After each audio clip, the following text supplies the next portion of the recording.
Stugotz here. Whether you're into podcasts about ghastly crimes or hip-hop rhymes, there's always something new to discover on Spotify. With a mix of originals and many of the world's most popular shows, listening to podcasts on Spotify is easy. Just open the app, tap Browse, and dive into their growing library. Subscribe to your favorites, including our entire archive, so you'll never miss a show. You can also download podcasts for those moments when you're up in the air or going underground. Podcasts on Spotify are streaming right now. Go check them out today.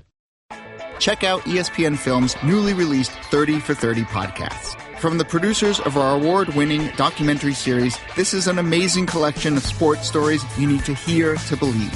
Speaking of amazing, Delta Airlines and the Fly Delta app make your travel experience amazingly easy with real-time bag tracking, e-boarding, and passport scanning during check-in. And don't forget to download 30 for 30 podcasts to fill your flight with stories that will keep you coming back for more. Mina Kimes in with us, ESPN, the magazine senior writer. We got a hot story right here. Like, this is a legitimately good story. It is not every day that you get the dynasty of your lifetime that has seemed to have had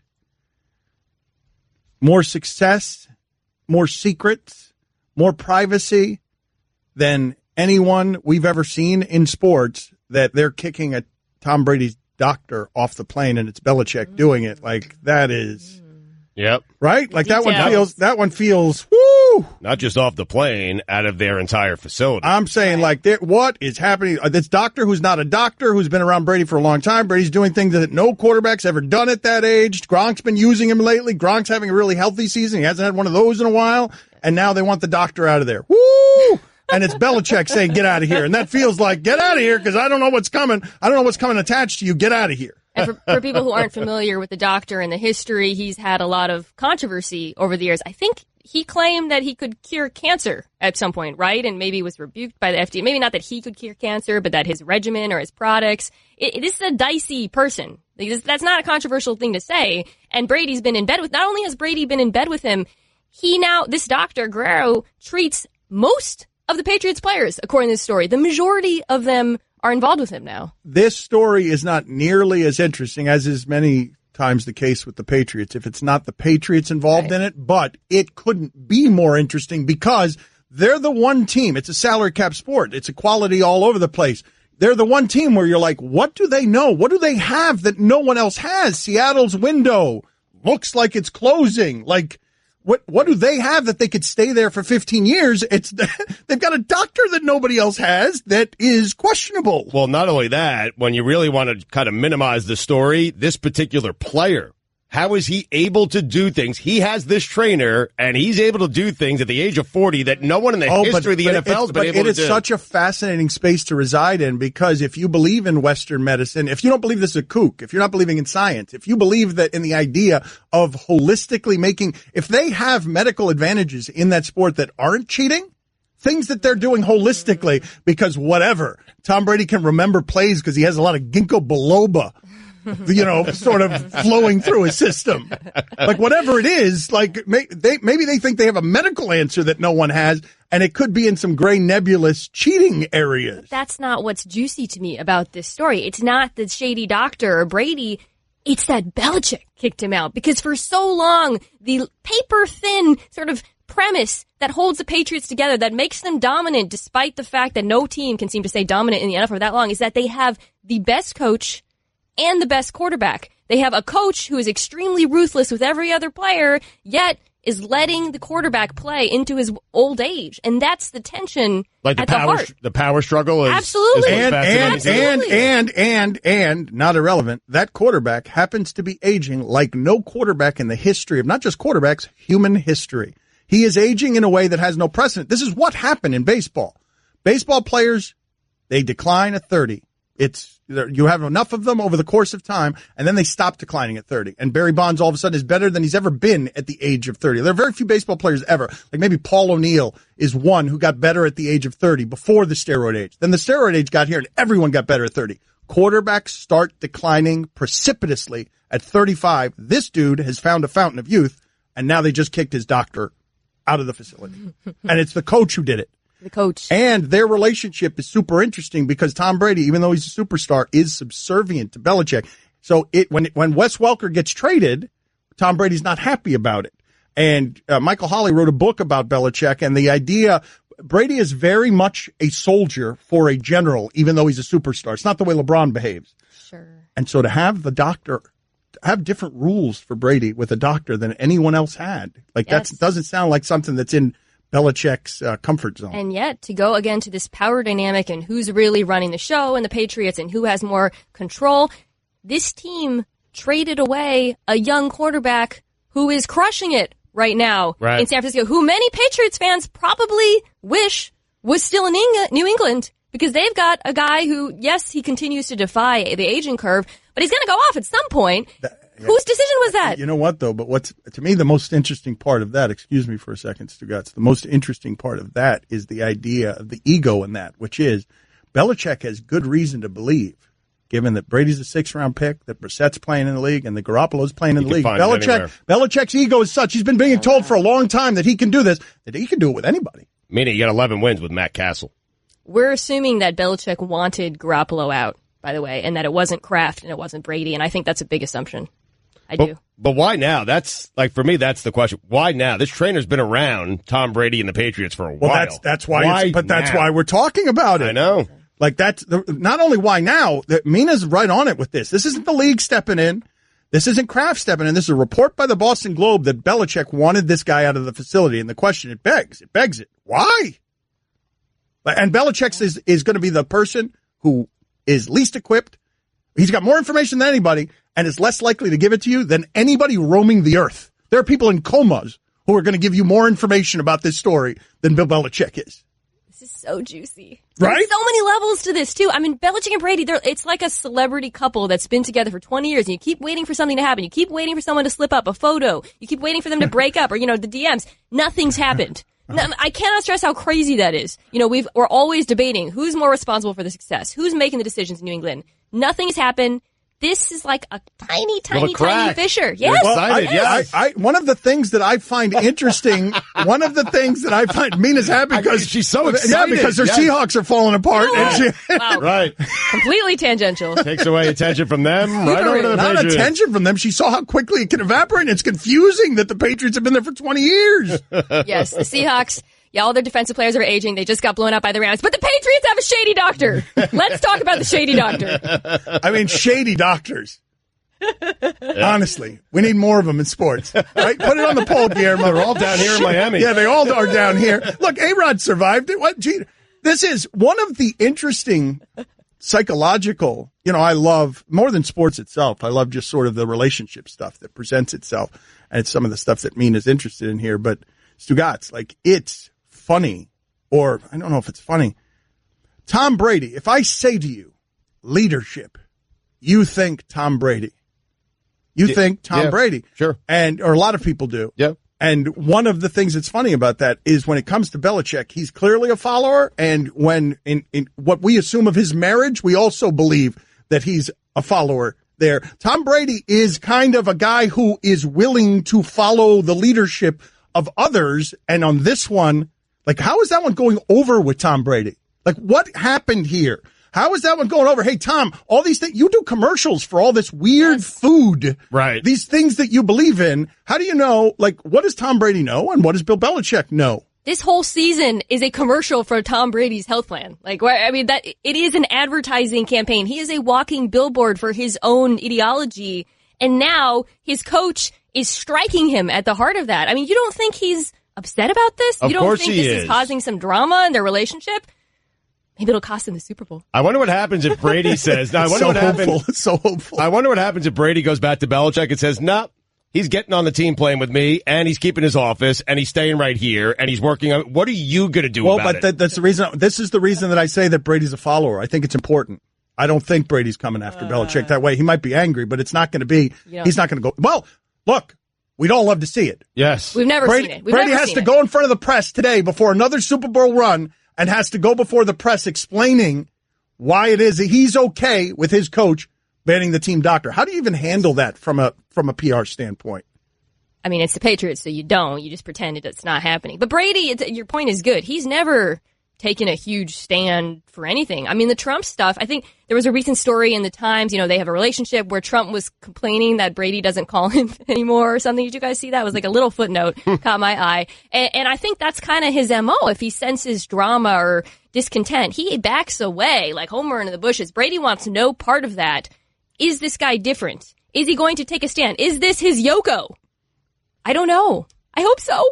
It's not the first crack. This might be a trend, because remember when, the Deflategate stuff was going on, Bill Belichick sounded like he knew nothing about it, and he put it all on Tom, and we were all sort of taken aback by, whoa. You're right. Yes, That's a good one. That's a good one. We were all taken aback, but Tom ate that one. Yes, Tom ate that one. Tom's the one who always. Tom's an eater.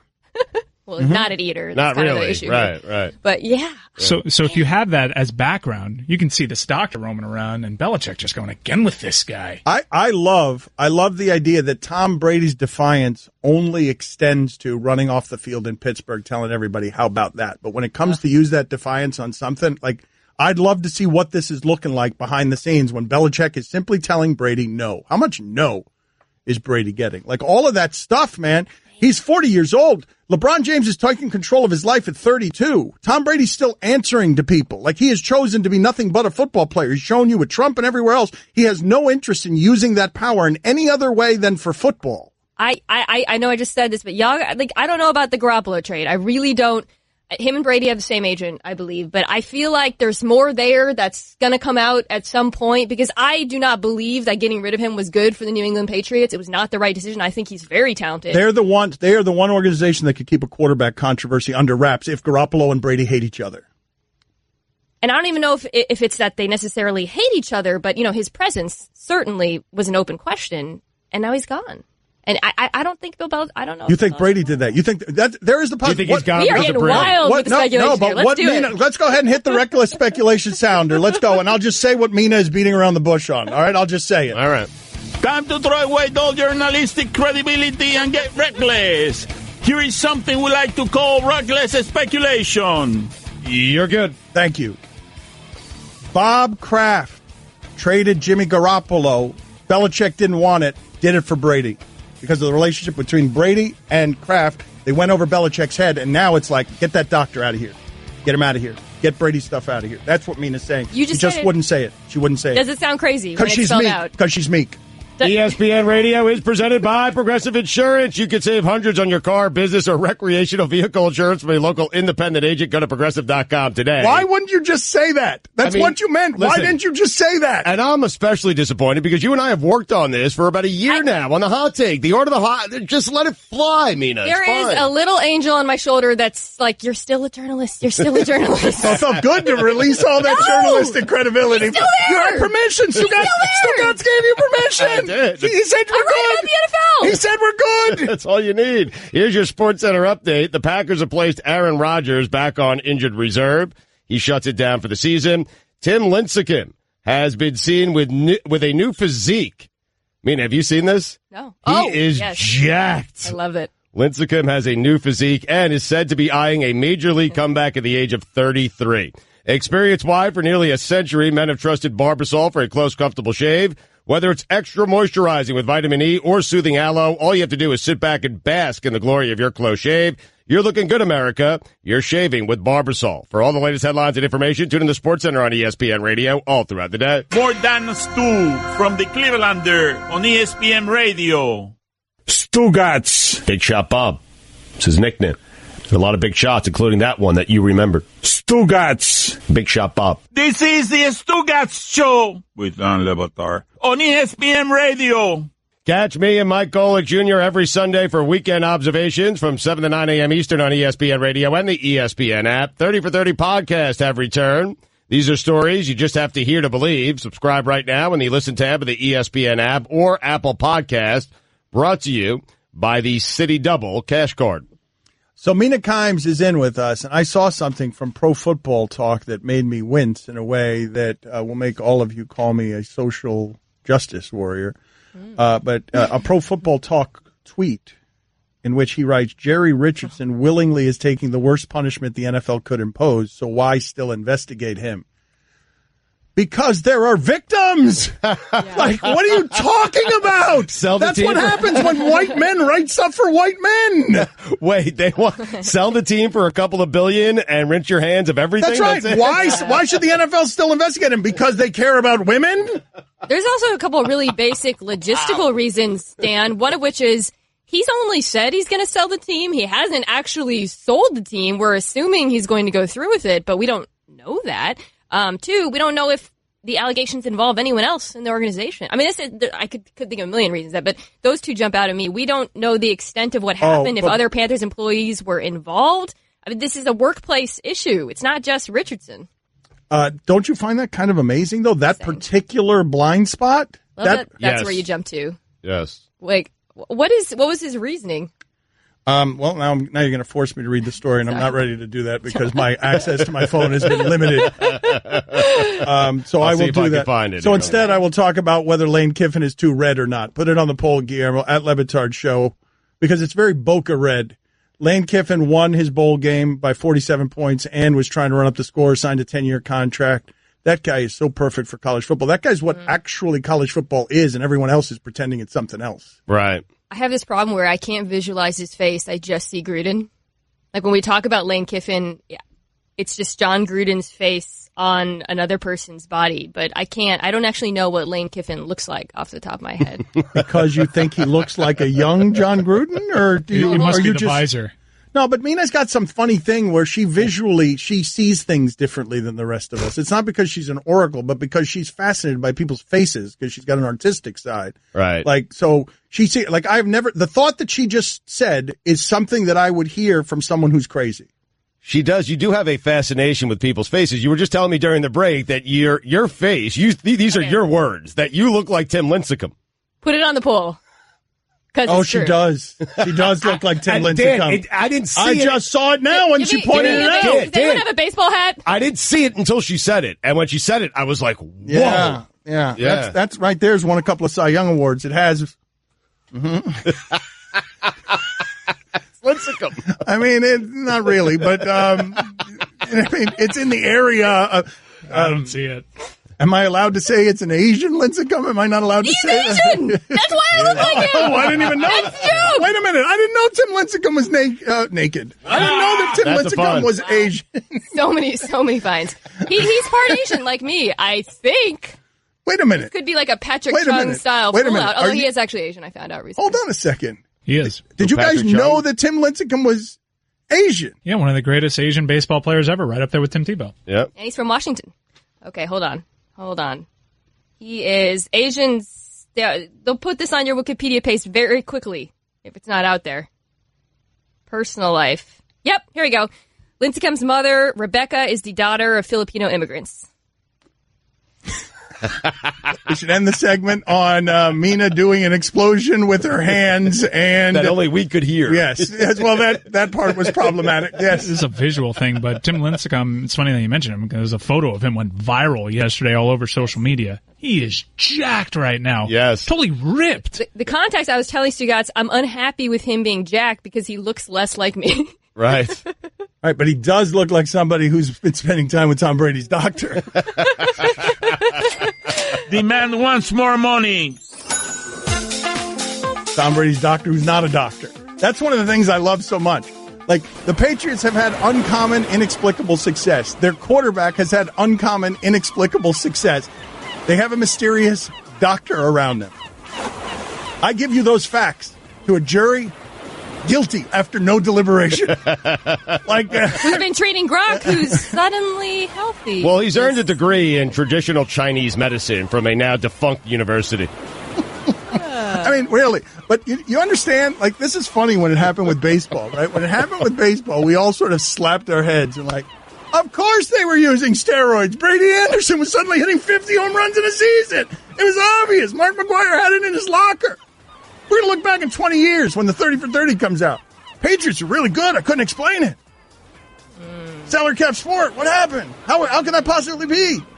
Do you think Belichick hates that? Do you think that's what this is about? Not the interpersonal drama I was recklessly speculating about earlier? Doctor who's not a doctor, dude. You've got a doctor who's not a doctor. I mean, the doctors who work in But he's been there for years. The doctors have a problem with him. I don't know whether it's a problem just between their doctors, the legal doctors, and the doctor who's not a doctor. Well, there's a partnership with whomever their doctors are. That's the way it works with sports teams. There's a sports medicine department. Yeah, but I don't know if they're money. kicking him off the team plane. I don't know if they're mad. I don't know any of the details here. It doesn't matter. Hum, tell them, Stugotz. Tell them about Hum. If there are any issues with your vehicle, you better believe that Hum from Verizon will diagnose it, and they will tell you what's wrong. They'll tell you what's right, too. Tell them, Stugotz. They absolutely will. I know, because I've had it in my car for months now, and I absolutely love it. Driving can be as unpredictable as game day. You never know what play is coming around the corner this season. Prevent your car from getting sidelined like I did with Hum by Verizon. Hum is the connected car system that helps you know what you need to know about your car. I love it because I can check my car's health from my phone, get an update every single morning. Also, I get help if I'm stuck on the side of the road, and if Hum detects a crash, it automatically notifies emergency services. It's a smart way to stay informed about your car and those who drive it, and keep your family safer on the road. Check them out today at Hum.com. Get Hum and get where you're going. Again, learn more at Hum.com. We have run out of space for all of our awards. Stugotz. I have a lot of hair in my ear. Stugotz. Everyone's doing the fish. Yeah. This is the Stugotz Show with Dan Le Batard on ESPN Radio. ESPN Radio is presented by Progressive Insurance. Guest on the Dan Le Batard Show. Appear via the Shell Pennzoil Performance Line. Get instant gold status at Shell. Join the Fuel Rewards program now at fuelrewards.com/gold. Chris Sims going to be there in a half hour, 11 a.m. Eastern. What number are we on? 57 or 56. He will reveal to us his 57th best quarterback in the NFL. Here's your SportsCenter update. The Packers have placed Aaron Rodgers back on injured reserve. He's done for the year. Tim Lincecum has been seen with a new physique and is said to be eyeing a major league comeback at the age of 33. And finally, KFC Japan has introduced a new low-odor fried chicken designed so people can eat it on public transit and spare their fellow passengers the smell. Smooth plays call for smooth bourbon. Larceny Bourbon is made with more wheat for a smoother taste. Our master distillers hand-select only the finest barrels for a true small-batch bourbon. Get caught in the act with Larceny Bourbon. Think wisely, drink wisely. Larceny Bourbon, Bardstown, Kentucky. 46% alcohol by volume. For all the latest headlines and information, tune in to SportsCenter on ESPN Radio all throughout the day. For all of you wondering, the unusual voice that is in our company, our space. This is one of the brightest young minds anywhere in journalism. Thank you. She comes. So nice of you, man. She comes from a business background. She writes for ESPN, the magazine, and one of the many reasons that we have her around here is because this show has blind spots. We are a male-dominated show. And so when we're talking about things like Jerry Richardson and sexual harassment, it's a lot of men talking about men behaving badly with women. And I know that Mina's thoughts generally are pretty unique. And so I don't want to cover the ground that's already been covered. What can you give us that is being discussed less that you find interesting about everything happening in America right now with Jerry Richardson and sexual harassment, all of it? What can you give us about everything happening in America? That's right. And keep it to like 30 seconds if you don't mind. I'd like it to be an odorless fried chicken. I'd like it to come with odorless fried chicken if you can make that happen as well. Before the show, we were just talking during the break and saying, well, like we agree on most of the stuff. It's not really fun or interesting or thought-provoking to say sexual harassment is bad and it's good that this is happening. Like everybody here agrees with that. I guess there's been a lot of things on my mind. I'm a listener to this show, and one of the things, I say that like proudly and defiantly, one of the things that I've heard you, I want to say struggle with, I hope that doesn't sound. No, come at it. Let's maybe go. Over the last, I want to learn. I want to learn. I'm sure we have blind spots. What have I struggled with? As this stuff's come up, and it really kind of hit me a little bit when you mentioned Charlie Rose, and I texted Mike, because I worked at Bloomberg and Charlie Rose worked in that building, and I think I just texted you like, duh, when it happened. Because I think, no, because you were saying, you were surprised by it, and I was like, no, I'm as someone who worked in that building, I'm not surprised. But anyways, when you were talking about Charlie Rose, you were talking about the image of him naked, women walking in, which was part of the allegations, I believe, and just how it was funny. And it's not that it didn't rub me the wrong way, but it kind of stuck with me a little bit. And we flash forward to this Richardson thing, and there's allegations in here, which if you had told me about them 10 years ago, I think I would have found them funny. Like, he was asking women if he can shave it. Like an 81-year-old man asking his female young colleagues or whatever to shave their legs. Like, there's something kind of viscerally hilarious about that. Well, because right? it feels less threatening. It feels to me, it feels less threatening. It may not feel less threatening. And that's just like something you would have seen in a funny movie a long time ago. Charlie Rose naked is in all of his sagging glory. It's visually funny. It's visually funny, but why? And I'm like, well, what now? And I think over these last few weeks or months, or I don't know how long this has been going on, we've been sort of retraining our brains to not find these things funny, because I no longer think about Charlie Rose or Jerry Richardson, the humorous image of them. I think about the terrified young woman walking into the room and Charlie Rose is there naked. Wow. See, that's interesting. It's like my whole perspective has shifted. I never thought about that woman before now. But when you say that I struggle with this, I do struggle with this, but it's not just here. I struggle with it when a Miami Dolphins offensive line coach is snorting blow off his desk, and it's brought here to my attention this week as I'm blubbering on air and the president of this company resigns with a substance addiction. It's brought to me with like, hey, you want to pay attention to the people getting hurt there? Right. Do you just want to make fun of the guy doing blow off the desk, or like Jason Leisure corrected me on this? I always struggle with this, and I think I'll struggle with it for the rest of my life, because it's a work in progress between finding things funny, being entertaining to an audience, being honest about feelings, because a whole lot of men are agreeing with Matt Damon right now as people are like, what the hell's wrong with Matt Damon? There are a whole lot of men privately agreeing with Matt Damon and not able to say anything. Right. And so I want to talk about this stuff in ways that I struggle with, because I'm always doing the math on what about that dude's family who's snorting a line of, like, what happened to that dude's family? Like, what? And Jason Leisure corrected me on that. Sure. We were making fun of it for a week. The because aftermath, because right. it's funny. Right. And he's like, why are you laughing about that? People who have substance addiction are deeply hurt by that. Is it possible to separate? I'm asking. I don't know. Is it possible to saying? separate? I'm blubbering on air this week because it hit a little close to home. Yes. It was a little too human. And so I'm too busy laughing at Charlie Rose to notice the victimization of the women who aren't finding that funny. I'm too busy over here, and I'm not paying attention over here because I'm looking for the funny. Naturally, but I'm wondering, and of course I don't know the answer, can you separate the two where it goes without saying you feel awful for the victims? Right.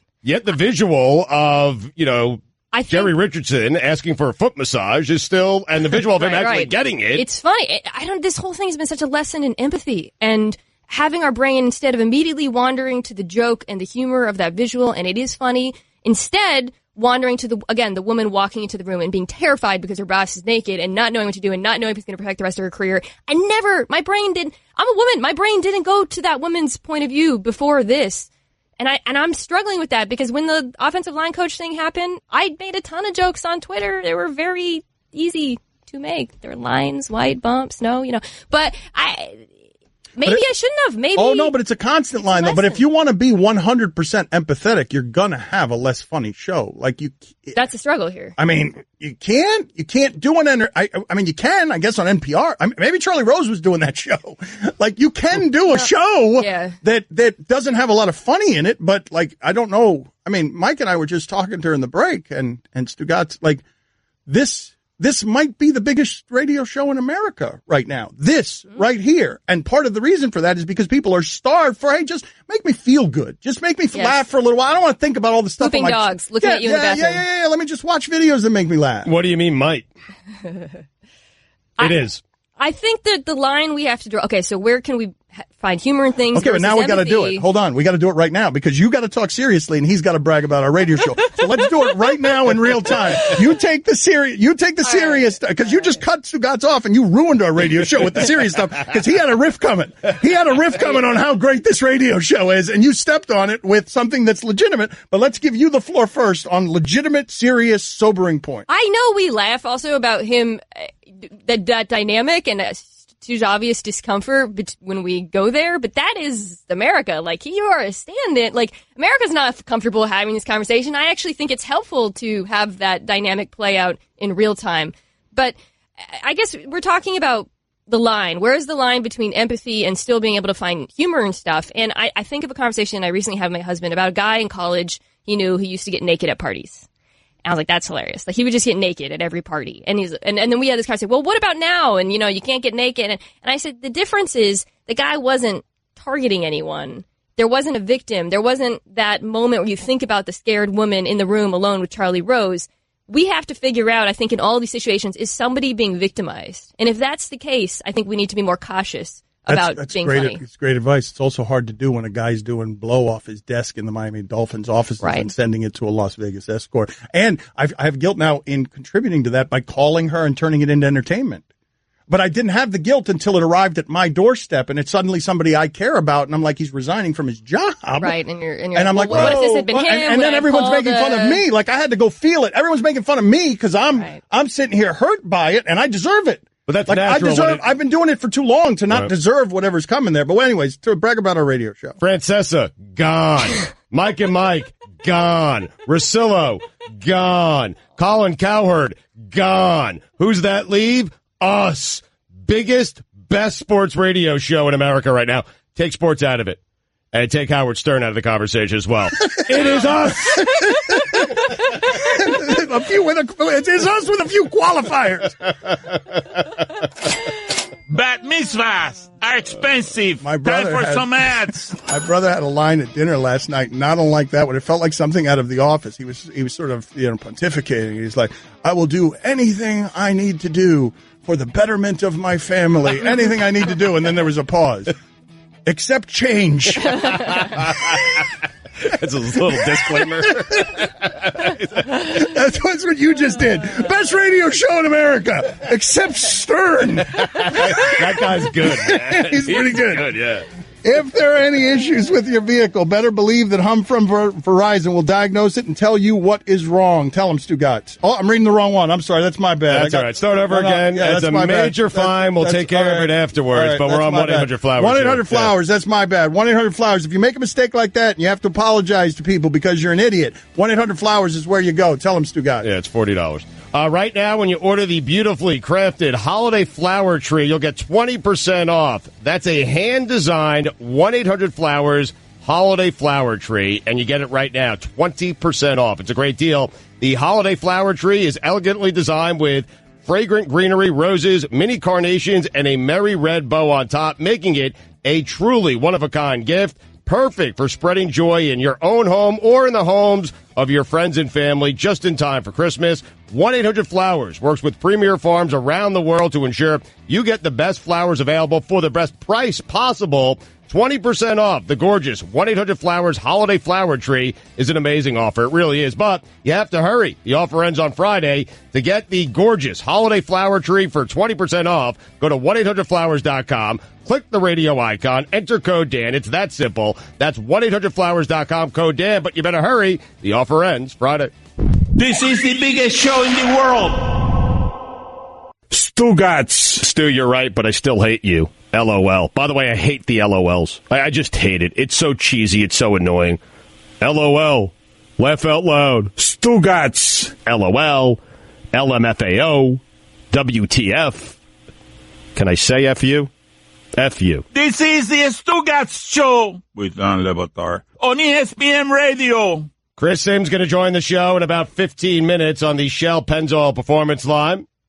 Get in touch with the show anytime to the 1-800-Flowers Twitter feed, at Le Batard Show, at Stugotz790. Mina, is it at Mina Kimes? It is. It is. Thank you. Thank you.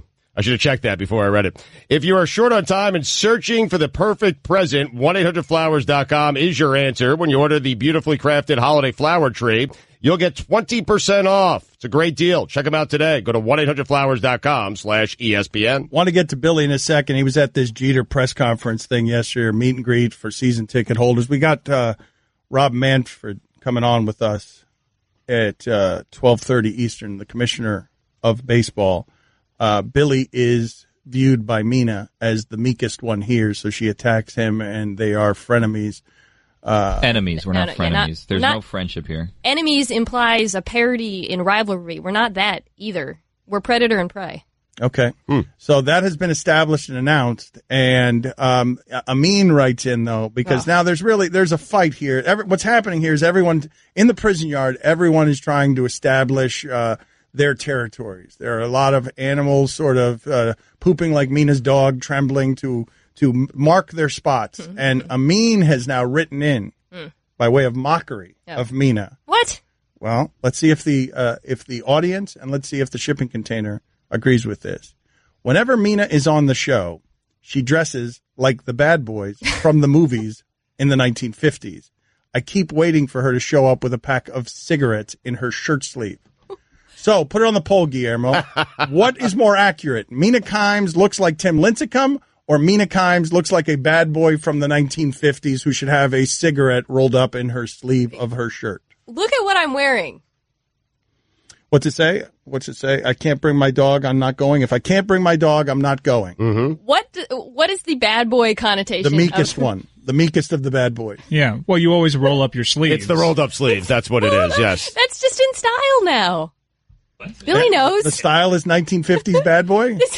Put that on the poll, Guillermo. Okay. Put that on the poll, Guillermo. Is the style now to be a 1950s bad boy? The irony of me taking fashion advice from this group is right. making my head explode Whoa. right now. I'm not giving you any fashion advice.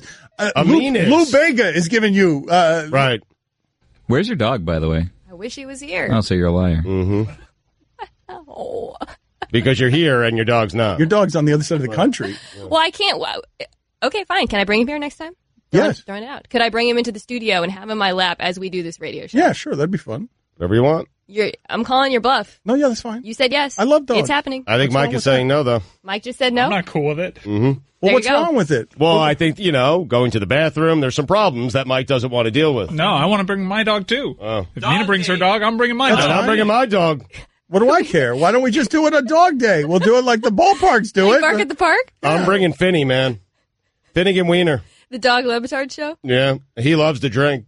You got a nickname for your dog? The name is Finnegan and you call him Finny? You even make nicknames for your dog? Yeah, Finny's cute. People always do that with long dog names. Yeah. But he makes all nicknames for all things. Like Finny loves to drink? He does, yeah. Like He's drink- Irish. What? Oh, that's the... he's Irish. So you've got this whole character built up around him? Yeah, I do. Finnegan the dog. Don't try and deflect here, Mina. This is not about how we dress. It's not about Amin or our dysfunctions. It's not how lousy we are. It's you rolled up your sleeves, and now there's been an attack, and you are defensive, and you could just absorb it. All right. It's very in style right now to roll up the sleeves of your T-shirt. If you go into a women's clothing store, you will see that the shirts are pre-rolled now. I'm going to defend you because my wife just texted into the show and said Mina is 1,000% right. That is in style. But here's the problem with style and my wife. She'll buy me stuff, and then the style changes 2 weeks later to another style, and she has to buy me new stuff. I can't keep up with the style. I can't believe you have that much turnover in your wardrobe. Same thing happens to me, but it's because stuff stops fitting. Dan and Stu are the best hosts ever.